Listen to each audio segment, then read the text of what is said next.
Over 60? Drink this before bed to lower blood sugar overnight. If that grabbed you, stay with me for the next few minutes, because what you do between dinner and sleep matters more than you think. If you're waking up to higher morning glucose, or your ankles are puffy and your feet feel heavy at night, there's a simple bedside routine you can try starting tonight that may help your body clear glucose better while you sleep and relieve circulatory congestion that often makes mornings worse. We'll go through a 7-step practical protocol, the exact timing, what to take, what to avoid, and the safety checks you must do first. If you want to try this tonight, hit subscribe and save this video so you can follow the checklist. Why this matters. When you're over 60, 3 nighttime culprits often work together against you. First, many older adults are low in intracellular electrolytes like magnesium and potassium. That makes cells less responsive to insulin. Second, poor venous return. Blood and fluid that pools in the legs reduces effective circulation and slows glucose delivery and removal. Third, late eating or drinking close to bedtime forces your metabolism and kidneys to juggle fluid and glucose while you're lying down, which can cause nocturnal glucose spikes. Put those together and you get higher fasting numbers and a day that starts off on the back foot. The routine I'll describe is about addressing those root mechanics, restoring cellular hydration, stimulating the calf pump to move blood, timing fluid so your body can handle glucose before sleep, supporting microcirculation with safe topical and oral options, and using a low-grade compression to hold gains without strangling flow. Remember, every phrase about glucose is cautious. These steps may help or support better overnight regulation, but they are not a guaranteed cure. Always check with your clinician, especially if you have kidney disease, heart failure, or are on insulin or potassium-altering medications. Step 1. The electrolyte pre-sleep flush. About 60 minutes before bed, take a magnesium citrate dose aimed at approximately 300 to 400 milligrams elemental magnesium, dissolved in about 12 ounces of water. Add a small pinch of cream of tartar, roughly 1/4 teaspoon, to provide a modest boost of potassium. Stir and sip. Why this matters. Magnesium and potassium help cells hold on to water and respond to insulin more effectively, so cellular glucose uptake can work better overnight. The timing matters. Giving it an hour lets the electrolytes start being absorbed before you lie down. Safety first. If you have kidney disease or on potassium-sparing medications, ACE inhibitors, ARBs, or any medication your clinician warned might affect potassium or magnesium, stop and call your provider before trying this. If you take a magnesium supplement that causes loose stools, reduce the dose and consider magnesium glycinate instead. The objective is tolerance and gentle intake, not an upset stomach. And don't take this as a reason to stop any glucose medicines. If you're on insulin or sulfonylureas, check glucose more closely the first few nights and follow your prescriber's guidance. Step 2. The vascular thermal pump, foot contrast bath. 30 minutes before bed, set up 2 small basins, one with comfortably hot water and one with cool water and a few ice cubes. The hot should be warm but not scalding, around a comfortable 100 to 104 degrees Fahrenheit, about 38 to 40 degrees Celsius, is a guideline for those without neuropathy. The cold basin should be noticeably cool but not shocking, around 50 to 60 degrees Fahrenheit, 10 to 15 degrees Celsius if you can measure it. Immerse your feet in hot water for 3 minutes, then switch to the cool water for 60 seconds. Repeat that hot-cold cycle 2 more times, 3 cycles total, and finish with a quick cool dip. Why this matters for glucose? Alternating heat and cold causes reflex vasodilation and vasoconstriction, which temporarily increases blood flow and draws fluid from swollen tissues. Better microcirculation means more efficient delivery of insulin and glucose to muscle and skin beds where glucose can be removed from the bloodstream. Cautions: if you have peripheral neuropathy, very poor circulation, open wounds, or any numbness, avoid cold immersion without clinician approval. If you have peripheral arterial disease, extreme cold may be harmful. Check with your vascular team. Always test water temperatures carefully and stop immediately if you feel pain, burning, numbness, or dizziness. Step 3. Active calf muscle pump while legs elevated.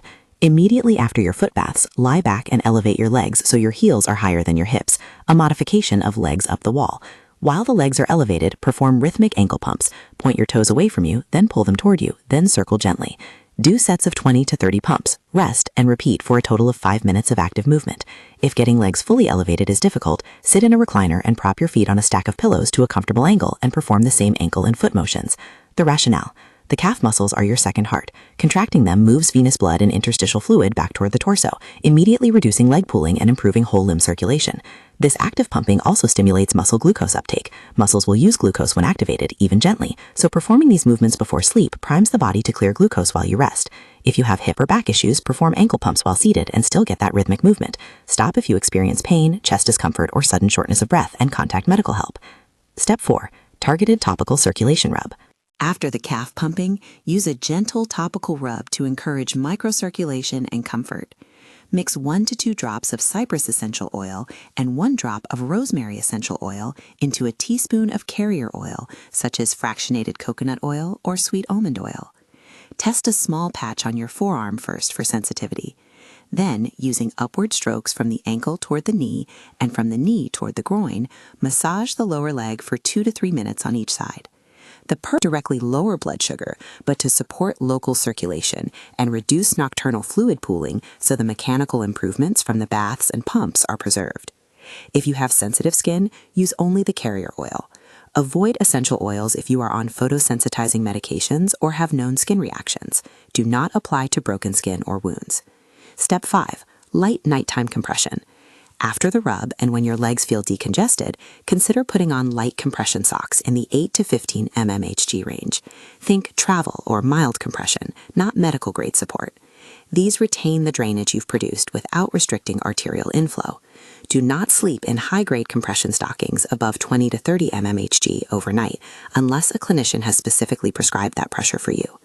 If you have peripheral arterial disease, numbness, uncontrolled diabetes with neuropathy, or any signs of circulatory compromise, do not use compression without medical approval. The rationale: light compression helps prevent fluid from refilling the tissues while you get ready for bed and lie down, keeping the venous return you just created. That mechanical conservancy supports better microcirculation overnight, which in turn supports metabolic processes that clear glucose. Step 6. The 3-hour food and fluid fast. Stop eating substantial food and drinking more than a few sips of plain water about 3 hours before bed. If you need a small comfort sip, keep it under 2 to 3 ounces and avoid sugary beverages. Why this is important? Giving your kidneys and digestive system time to process the bulk of glucose and fluids while you're upright reduces nocturnal glucose excursions and overnight fluid shifts. Overnight, the body moves into repair and hormonal balance. Allowing a 3-hour gap lowers the chance of late-night insulin-resistant spikes or kidney workload that can affect morning glucose. Important caveat: if you are on insulin or other glucose-lowering medications that require a snack to prevent hypoglycemia, follow the guidance your clinician gave you. Do not skip prescribed bedtime snacks. For those not on hypoglycemia-prone medications, this 3-hour window can be an easy habit to test. Step 7. Nighttime Venatonic Supplement Combo. Just before bed, with your final small sip of water, or with the magnesium drink if you space it to 60 minutes before sleep, consider a clinical-grade Venatonic supplement to support vascular tone overnight. One commonly used combination is a standardized horse chestnut seed extract at roughly 300 milligrams, standardized to approximately 50 milligrams ASIN, together with pycnogenol, French maritime pine bark extract, around 50 to 100 milligrams. These supplements are used clinically to support capillary integrity and reduce permeability and inflammation, which may indirectly support glucose handling by preserving microvascular flow during nocturnal repair cycles. Important safety notes: horse chestnut and pycnogenol can affect blood clotting and may interact with blood thinners. Do not take them without discussing them with your prescribing clinician if you are on anticoagulants or antiplatelet drugs.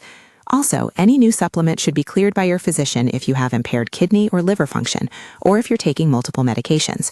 Start at the lower end of the dose range and monitor how you feel. Putting the steps together. Start the sequence about 90 to 60 minutes before your intended bedtime. Step 1, the electrolyte pre-sleep drink at about T-minus 60 minutes. At T-minus 30, do the thermal foot contrast bath, 3 rounds. Immediately after the baths, lie down, elevate legs, and perform the 5 minutes of active calf pumping, Step 3. Follow with a topical rub and light massage, Step 4. Then put on light compression socks if tolerated, Step 5. Make sure you've completed your last full meal and most fluids by T-minus 3 hours, Step 6. Finally, take the Venatonic supplement with that little final sip if approved by your clinician, Step 7. The whole routine takes roughly 20-30 minutes of active time and a little planning around meal timing, manageable to repeat nightly. Practical modifications and caregiver tips. If mobility is limited, a caregiver can help with the foot baths and the leg elevation. For someone who can't get into a reclining position, perform the ankle pump seated and use pillows to elevate feet while seated. If you have dementia or cognitive impairment, keep the routine simple. Focus on the electrolyte drink after clearing with a clinician, the ankle pumping, and gentle massage. If you live alone and have concerns about balance, do the foot bath seated on a sturdy chair rather than standing. Always prioritize safety over completing every step. Monitoring and what to expect. This is not a one-night miracle. Some people notice small changes in morning glucose within a few days. Others need 2 to 4 weeks of consistent practice to see a trend. More reliable improvements are likely if you combine the routine with other sensible practices: a balanced evening meal, lower and refined carbs, light evening activity, good sleep hygiene, and medication adherence. Track your fasting glucose each morning for several weeks and note any patterns.